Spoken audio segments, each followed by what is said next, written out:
Buenos días, ginecología día 4. Alteraciones de los anejos ovulares, patología cordonal. En este tema vamos a repasar rápido por las patologías o alteraciones más frecuentes del cordón, placenta y bolsa amniótica. Sobre la patología cordonal, la arteria umbilical única, hay malformaciones digestivas y genitourinarias en su mayoría, con más frecuencia en madre diabética y embarazo múltiple. La inserción valementosa, esta es la inserción peculiar en la que el cordón nace de las membranas. Suele asociarse a alteraciones de la inserción de la placenta, puede aumentar el riesgo de hemorragia. Anormalidad de la longitud cordonal. Lo normal es que mida 45 y 60 centímetros. En dificultad en el descenso fetal y sufrimiento, en algunos casos, abruptio. Si el cordón es más largo, va a favorecer formaciones circulares, nudo y prolapso. Nudos y circulares son engrosamientos del cordón que pueden ser falsos por meros engrosamientos en la gelatina de Wharton o varicosidades o verdaderas, sobre todo en relaciones de cordones largos.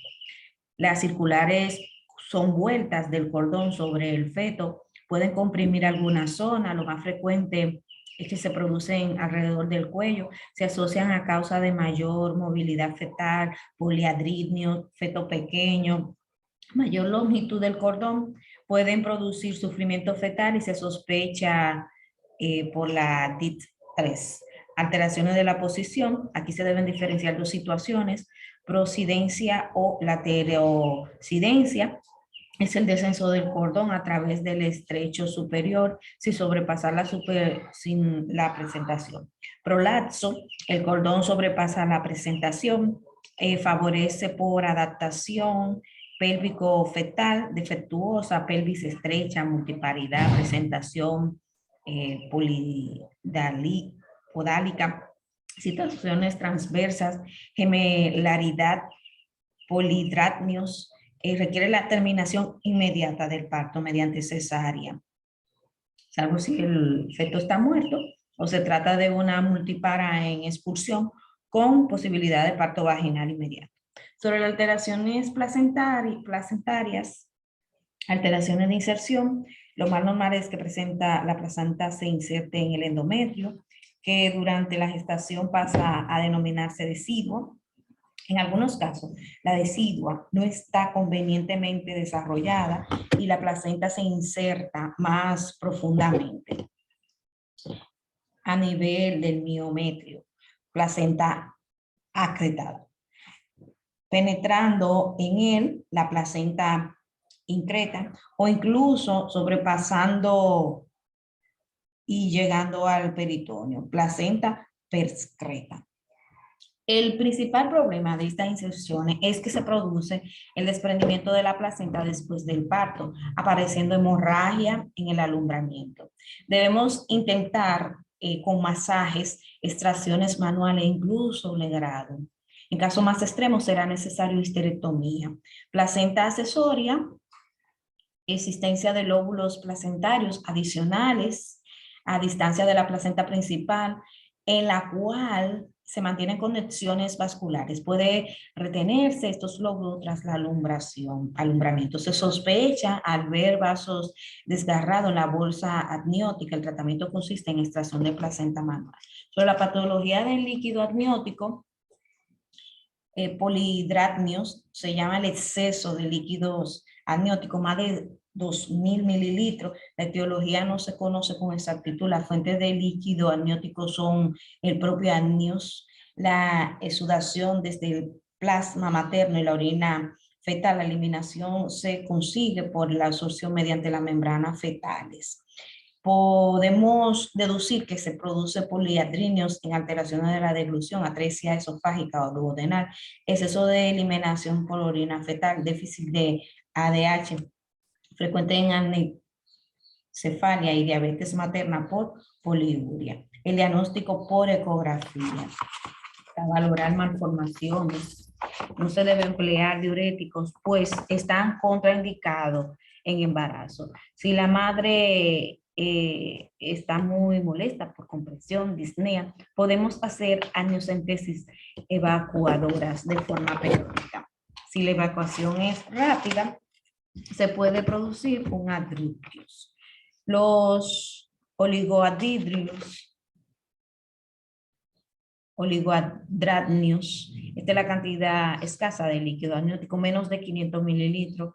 Hay que tener en cuenta la edad gestacional, pues al final de la gestación se produce una disminución fisiológica del líquido amniótico.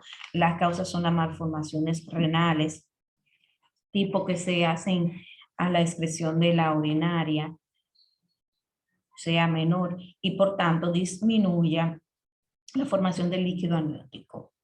Debemos recordar la secreción de Potter a los oligoadnios, fascias arrugadas, extremidades compresivas, inflexión, hipoplasia pulmonar, que está provocada por cualquier causa de oligoadnios grave en etapas precoces de la gestación. Si esto le sumamos a agenesia renal, tendremos el síndrome de Potter. El diagnóstico es por exploración y ecográfico. Tendremos dificultades, pues la escasa cantidad de líquido puede ser que no se visualice bien el feto. Podemos introducir líquido en la cavidad amniótica para mejorar el estudio. Sobre la gestación múltiple, se clasifica en tipos monocigóticos o univitelinos. Proceden de un mismo óvulo, se divide tras ser fecundado por un solo espermatozoide, por tanto, tiene idéntico genotipo y sexo. Según el momento en que se produzca la división, se puede ser bicorial biapnótica, con 2 placentas y 2 sacos amnióticos. Micorial bioamniótica es el más habitual, una sola placenta y 2 bolsas amnióticas. Esta división tiene lugar pasado 8 días tras la fecundación. El tipo de placenta sería monocorial monoamniótica. En casos raros, la división se produce pasado 13 días o más. A consecuencia de esto, aparecen los gemelos siameses. La disigóticos o bivitelinos son gemelos que proceden de la fecundación de 2 óvulos distintos por 2 espermatozoides. Tienen diferentes genotipos, pueden ser del mismo sexo o distinto. Aparecen entre 2 hermanos cualquiera. Los gemelos disigóticos son siempre bicoriales biamnióticos. La incidencia, en general, se habla de la frecuencia de 1 de cada 90 embarazos, más frecuente las gestaciones disigóticas que las monocigóticas. Factores etiológicos, la frecuencia de aparición aumenta con la edad materna, la variedad, abandono reciente de contracepción oral o los tratamientos inducidos de la ovulación en parejas estériles. Sobre las patologías asociadas a la gestación gemelar, una gestación gemelar es un embarazo de alto riesgo, con gran probabilidad de complicaciones que alteren el curso de la gestación. Crece el riesgo de aborto, complicaciones asociadas al estado de hiperplacentosis y un aumento de la secreción hormonal. Aparición de hipertensión inducida por el embarazo, amenaza de parto pretérmico, ¿no? Rotura de membrana, crecimiento discordante de ambos gemelos. Las malformaciones congénitas, con frecuencia aparecen patología del cordón, el abruptio placentae. El diagnóstico, anamnesis, signos clínicos, prueba complementaria, ecografía, la conducta obstétrica, seguir gemelos monoamnióticos, se considera el número de complicaciones que pueden aparecer, prolapso del cordón, al romper la bolsa, colisión de ambos gemelos en el canal de parto. Se recomienda cesárea electiva, gemelos biamnióticos, la vía del parto está contraindicada principalmente a la estática de los fetos y la edad gestacional por debajo de 32 o peso estimado menor de 1.500 gramos, por encima de 32 semanas o peso estimado mayor de 1.500 gramos, se permitirá parto vía vaginal siempre que el primer gemelo se encuentre en presentación cefálica. El parto pretérmino se entiende que es aquel que tiene lugar antes de las 37 semanas cumplidas de gestación por amenaza del parto prematuro, la aparición de dinámica uterina regular antes de las 37 semanas, acompañada de modificaciones cervicales. La tasa oscila entre el 8 al 10% de la tasa de gestación, correspondiendo a la mayoría a una prematuralidad leve, 32 a 36 semanas de gestación. La etiología es de origen tipo pretérmino espontáneo idiopático. Se trata de un cuadro de etiología compleja. No se conoce la causa exacta.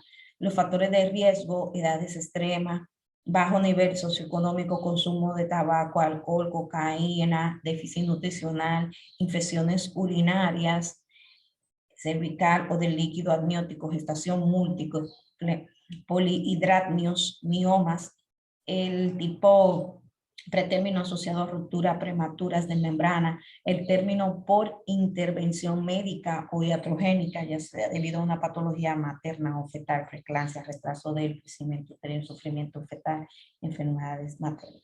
El diagnóstico es importante: los antecedentes personales, la pérdida prematura del tapón mucoso, las contracciones uterinas, se considera necesaria entre 20 a 30 minutos, o bien 8 a 6 minutos, dolorosa, palpable, al menos 30 segundos de duración. De las contracciones fisiológicas de Braston-Hill se aparecen en el tercer trimestre de gestación.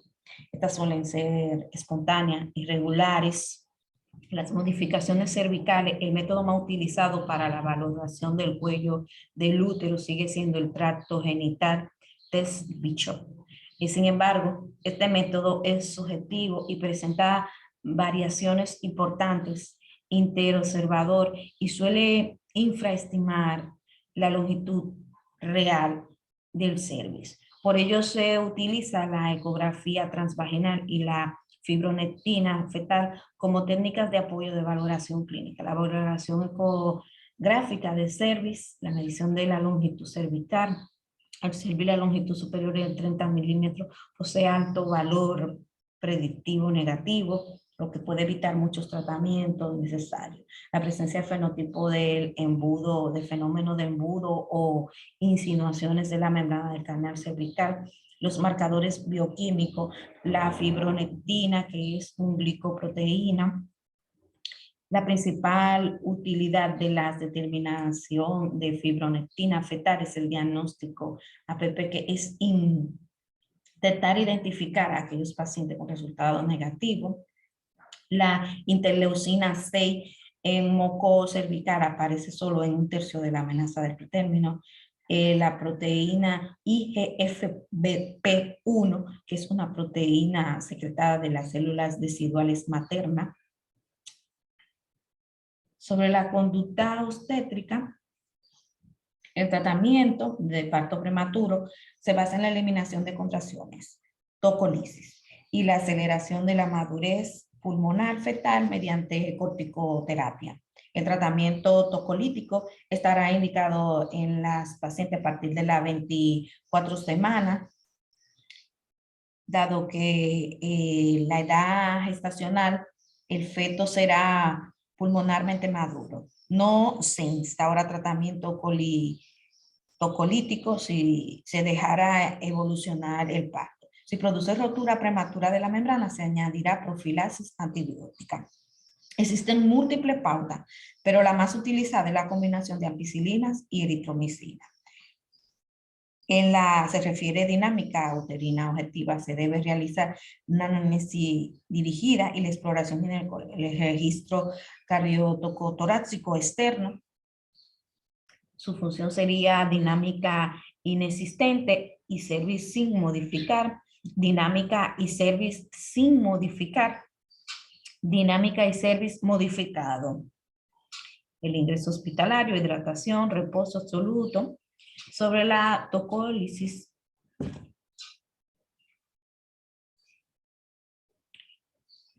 es el conjunto de métodos empleados para frenar y para hacer desaparecer la dinámica uterina.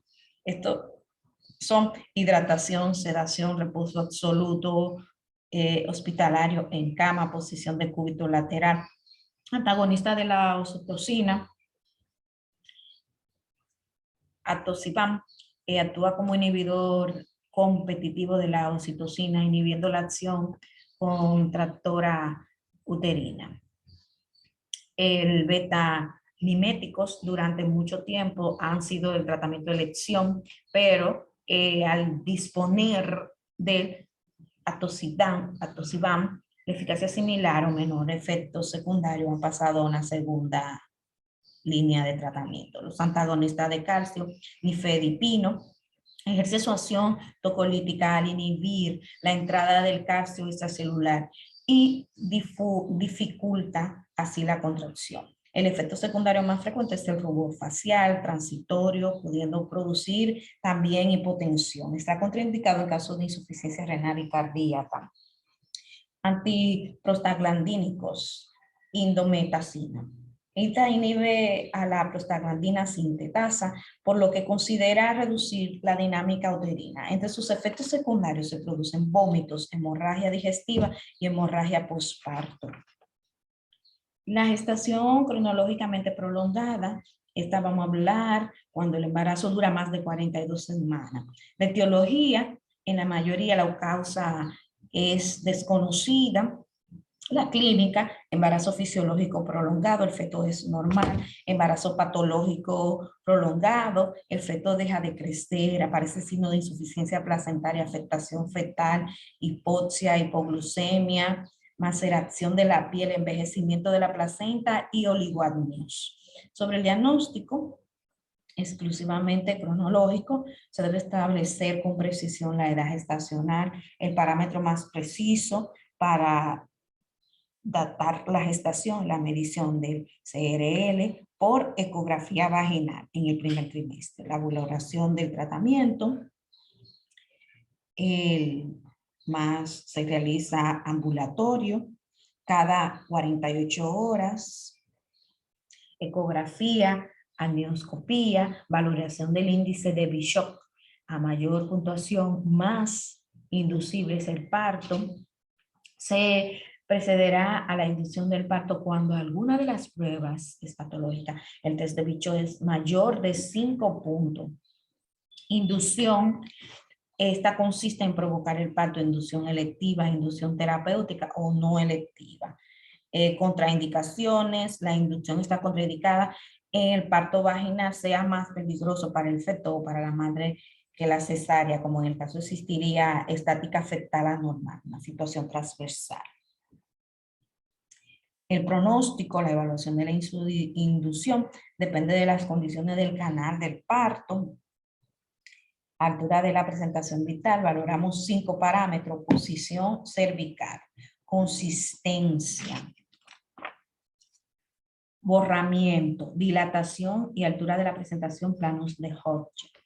Los valores oscilan de 0 a 13, considerando una cervix inmaduro desfavorable cuando es menor de 5 y favorable cuando es igual o superior a 5.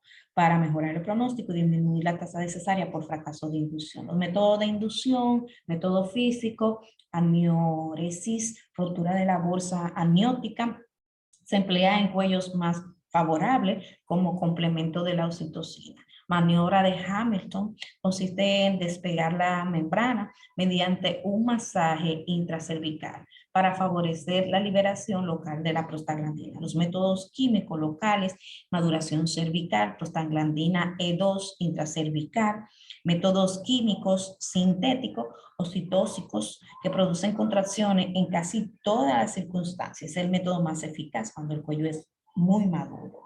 Los elementos de tocología, el canal del parto, los planos de Dodger son imaginarios y sirven para localizar la cabeza con respecto a la pelvis. El primer plano pasa al borde superior del pubis para el promontorio. El segundo plano es paralelo al anterior, pero por debajo del borde inferior pubiano. El tercer plano pasa por las espinas ciáticas y el cuarto por el extremo del coxis. Estática fetal, la postura y colocación del feto intrauterino, son los parámetros: situación, presentación, posición, actitud. Ruptura de la membrana, inducción, estimulación. La cesárea se emplea cuando no se puede realizar un parto con suficiente seguridad.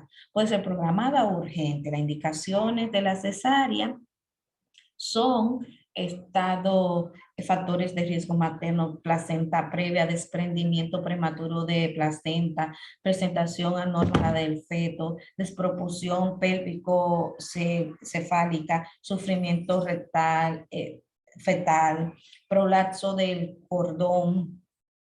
El parto instrumental, este es el empleo de forceps, espátulas o ventosa, que suelen suplementar el trabajo del parto, ayudan a la madre durante el periodo expulsivo. Solo se pueden emplear en presentación cefálica y dilatación completa. Espátulas, similares a 2 cucharas, no articuladas, facilitan a la deplección fetal. Se emplea en el cuarto plano de Dodgers. Su principal indicación es la abreviar una expulsión larga, agotamiento materno-patógeno. El forceps, que es similar a una tenaza, se emplea a partir del tercer plano de Dodgers, sirve para traccionar y rotar. Ventosa, cazoleta, que abrevia el periodo expulsivo al aplicar sobre la cabeza fetal mediante sistema de vacío. Es más lento pero fuerte. El parto y puerperio. Posparto y puerperio, denominado el puerperio, el periodo de tiempo que va desde el parto hasta la primera menstruación, aproximadamente 40 días. El puerperio inmediato corresponde a las 24 horas. Las hemorragias posparto constituye la primera causa de transfusión posparto. Puede dar lugar a un síndrome de Scranton, necrosis hipofisaria posparto, soteriología, atonía uterina. La causa más frecuente, lesiones del canal del parto, típicas en partos instrumentales, retención placentaria, coagulopatía materna. Tratamiento, se trata en función de la causa. El manejo de la atonía uterina consiste en masaje uterino, uterotónico, oxitocina, taponamiento uterino, embolización arterial. Sobre las infecciones posparto y puerperal, endometritis y mastitis. La fiebre puerperal, temperatura superior a 38 grados entre los 2 a 10 días posparto, es un signo guía de infección puerperal. Las infecciones son polimicrobianas. En endometritis, el factor de riesgo importante es la cesárea. Se presenta fiebre, leucocitosis, útero subinvoluntario y doloroso. La palpación con loquis fétidos ocasionalmente. En casos graves, malestar, hipotensión y shock. Se debe descartar infección urinaria por tener clínicas similares. El tratamiento se realiza con antibioterapias intravenosos, por ejemplo, gentamicina, clindamicina, penicilina G. Los pacientes con alto riesgo pues, de elección, amoxicilina, clavulínico. Mastitis aparece más en primigrávidas, casi exclusivamente en lactantes. La causa es la aparición de fisuras del pezón e infección del estafilococo aureus. La mama es tan intensa, eritematosas, dolorosas, congestivas, y pueden haber febrículas y adenopatías ciliares.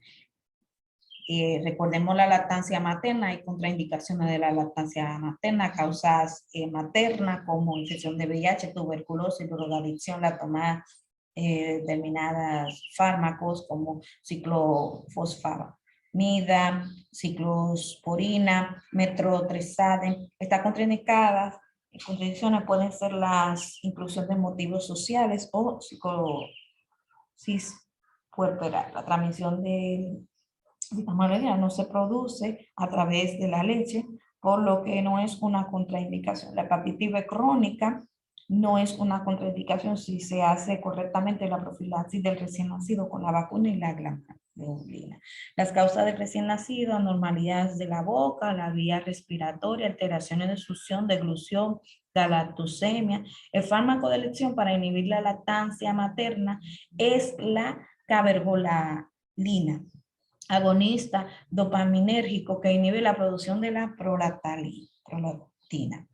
Sobre el estado hipertensivo del embarazo, su etiología es desconocida, fisiopatología y clínica. La alteración de la inmunotolerancia materna y la placenta produce una isquemia placentaria con liberación de factores vasoconstrictores como el trombosano, que producen un daño endotelial difuso. La presencia de vasoconstrictores induce un espasmo sistémico. La hipertensión es secundaria a este vasoespasmo, siendo un síntoma y no una causa de la enfermedad. El endotelio glomerular, que es muy sensible, sufriendo endoteliosis glomerular, que da lugar a la proteinuria. Esta proteinuria desaparece poco después del parto. La lesión vascular y la hipoproteinemia conduce a edema extracelular. La creatinina se eleva en los casos más graves por disminución del aclaramiento. El edema agudo, el síndrome de Hertz, es la asociación de hemólisis, elevación de enzimas hepáticas y plaquetopenia. La clasificación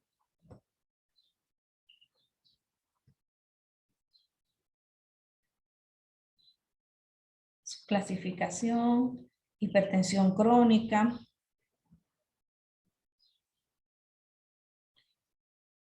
preeclampsia, eclampsia, aparición de convulsiones en esta paciente con preeclampsia cuando no se puede ser atribuidas a otra causa. La hipertensión transitoria, que es la aparición de hipertensión durante el embarazo o las primeras 24 horas del puerperio sin otros signos de preeclampsia. Entonces, la hipertensión crónica detecta previamente a la gestación o antes de la semana 20. La preeclampsia consiste en encontrar después de la semana 20 de gestación, hipertensión más proteinuria con o sin edema. Es precoz antes de la 20 semanas. En caso de embarazos gemelares, enfermedad trofoblástica o hidrofetal.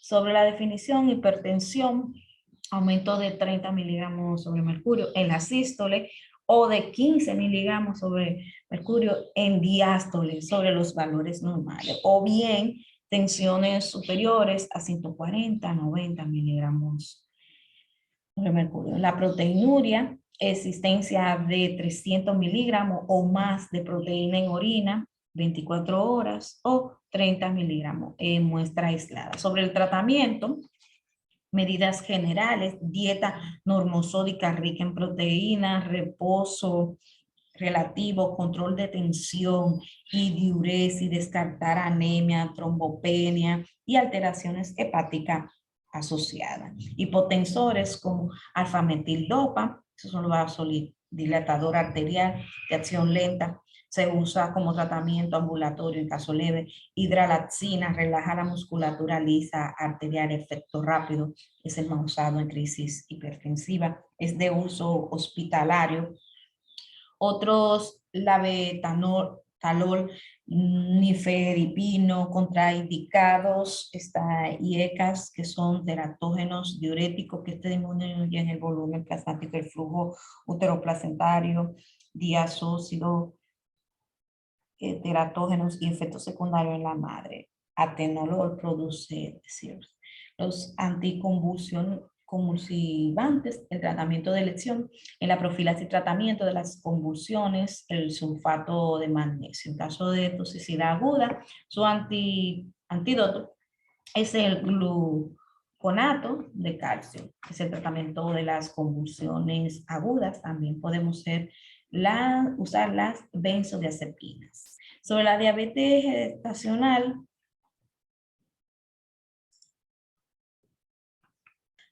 la movilidad fetal, el diagnóstico, la detección de una glucemia basal por encima de 120 miligramos sobre decilitro es 2 días diferentes o 2 valores al azar superior a 200 miligramos sobre decilitro. Te permite hacer el diagnóstico de diabetes gestacional directamente sin necesidad de hacer un screen. El screen, el test de Sullivan, se practica en todas las embarazadas entre la semana 24 y 26. Se administra 50 gramos de glucosa vía oral y se determina la glucemia basal a 1 hora post ingesta. Si el valor en 1 hora post ingesta es igual o superior a 140 miligramos por decilitro, se practica una sobredosis oral con glucosa. La sobrecarga oral de la glucosa, medición de la glucemia basal tras la administración de 100 gramos de glucosa oral, se mide la glicemia una vez cada vez durante 3 horas siguiendo la administración. Se diagnostica diabetes si hay 2 valores o más iguales o mayores a los de referencia. El tratamiento: una dieta restrictiva, evitando azúcares refinados, ejercicio físico, insulina, indica cuando no se consigue control con dieta y ejercicio físico. Los antidiuréticos orales están contraindicados en la gestación. Las complicaciones infecciosas: tenemos toxoplasmosis. Este es un riesgo de infección fetal, es mayor cuando más tarde ocurre la primoinfección materna, más riesgo se ocurre en el tercer trimestre que en el primero. La gravedad de la infección es mayor cuando más precoz ocurre la primoinfección materna. La clínica viene definida por la tetrada de Sabin, corioretinitis, hidrocefalia, calcificaciones cerebrales y convulsiones. El diagnóstico se realiza por serología. En el primer, segundo y tercer trimestre, el diagnóstico fetal se realiza por amniocentesis determinando la IgM, PCR o cultivo. Para evitar el contagio durante la gestación, se debe evitar la ingesta de carne poco cocida, evitar el contacto con animales, perro, gato, paloma, conejo, lavar bien las verduras entre las ingeridas. Si ocurre primoinfección materna durante la gestación, se debe tratar con espiramicina. Sobre la rubeola, la gravedad de la afección fetal es mayor cuando más precoz se produce el contagio. Si la madre se infecta dentro de las 8 semanas, la infección fetal supera el 80%. A partir del segundo trimestre, las malformaciones severas son más frecuentes, son menos frecuentes. La rubeola congénita es más grave y más frecuente si la madre se infecta en el primer trimestre de gestación. La clínica típica de la rubeola: microcefalia, catarata, malformaciones cardíacas y sordera neurosensorial. La rubeola es cabeza, microcefalia, ojo, catarata, corazón, oído, sordera neurosensorial. El citomegalovirus, que es la causa más frecuente de infección congénita. La infección materna cursa de forma asintomática. La infección fetal es la primera mitad de la gestación, da lugar a cuadros sintomáticos de corioretinitis, calcificaciones periventriculares y microcefalia. Si la infección fetal ocurre en la segunda mitad de la gestación, es lo más frecuente, cursa de un modo asintomático, aunque puede producir sordera neurosensorial. Se diagnostica por la serología, no existen medidas profilácticas ni terapéuticas. La sífilis, la probabilidad de tener hijos afectados son las no tratadas con sífilis primaria, secundaria o la latencia precoz. La transmisión puede ocurrir durante todo el embarazo, pero lo más frecuente es que ocurra en el tercer trimestre. La manifestación es sífilis congénita precoz durante los 2 primeros años de vida, rinorrea, alteraciones óseas, alteraciones cutáneas con afectación de palmo plantar, hepatomegalia. Y la sífilis congénita tardía es mayor de 2 años, triada de Hutchinson, queratitis, hipoacusia, alteraciones dentarias, deformidades óseas, tibia en sable, tabes juvenil. El screen se realiza mediante pruebas no troponémicas, BDR y RPR. Si obtenemos un resultado positivo, se debe confirmar mediante pruebas treponémicas. El tratamiento de elección es penicilina. La varicela, la infección por varicela tiene una baja incidencia en la madre que se infecta en el primer trimestre. Para evitarlo se administra gamma-globulina en las primeras 72 horas post exposición a la gestante no inmunizada.